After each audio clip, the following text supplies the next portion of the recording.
Now, this is cool.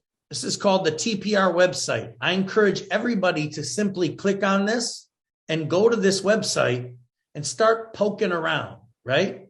What I like about FMCSA since I worked there is they must have hired a good IT guy because they've added a lot of additional, very good information on their website through FMCSA. They have dedicated pages, like they have a dedicated ELD page. They got a dedicated clearinghouse page. They got a dedicated entry-level driver training page. So definitely go through here and check this out, right? Exceptions to ELDT. These are basically municipal, military, and farmers, right? If you're not that, there is no exceptions to this. Who do I feel bad for? Mechanics. We have a shortage of mechanics in the country. If anybody here has a garage or has aspirations to open up a garage to support their fleet, maybe do some outside third-party work, being a mechanic requires a CDL. That means all mechanics that do simple test drives are going to need at a minimum to go get their B if they're only going to drive power units. But if you're going to pull a tractor and a trailer to test drive the trailer because maybe it wasn't tracking right, you're going to have to go through this entire curriculum simply to be a mechanic in the United States. Some might say that's a little ridiculous, but it is what it is. So to navigate this, I like the FAQ section. Literally, top 5 frequently asked questions, general, the applicability of this, the curriculum, any questions about that?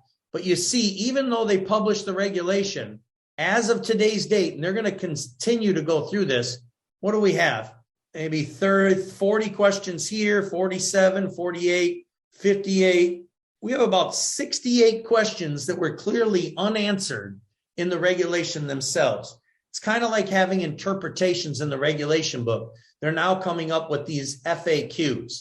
Interesting about FAQs is they don't follow a rulemaking process. So you got the regulation, then you got guidance, which is part of a Federal Register, and then you have FAQs. What am I talking about? Well, we know the regs. It's like the Green Book, right? Interpretations is like personal conveyance. It actually went through the whole Federal Register process to be official guidance from FMCSA. This is something new for FMCSA. They're starting to really regulate through frequently asked questions. Now, when it comes to enforceable parts of the regs are enforceable. Guidance, because it went through a rulemaking process, is enforceable. FAQs are the easiest thing to basically question and get them to change, because this is just a bunch of people in Washington, D.C. sitting in a room coming up with what they think the law meant, and they're not attorneys. So I think FMCSA is on a slippery slope with all these FAQs, but you won't go wrong if you follow those. If you're a training provider, it's cool. It actually gets you a login, shows you how to register, how to get started. This login.gov is the same login area for the clearinghouse, right? Which we do have a module on the clearinghouse on training trucking wins. Now down here, they give you resources on how to develop a program. Now between me and you, some would say, John, they have all these websites. You just did a training on ELDT. I don't need you. Well, technically, no. If you love learning by reading, then you go on here and read. But what I'm doing with Trucking Wins is I got a lot of experience, and I'm just trying to answer everybody's questions in a practical sense. I'm trying to have conversations with people.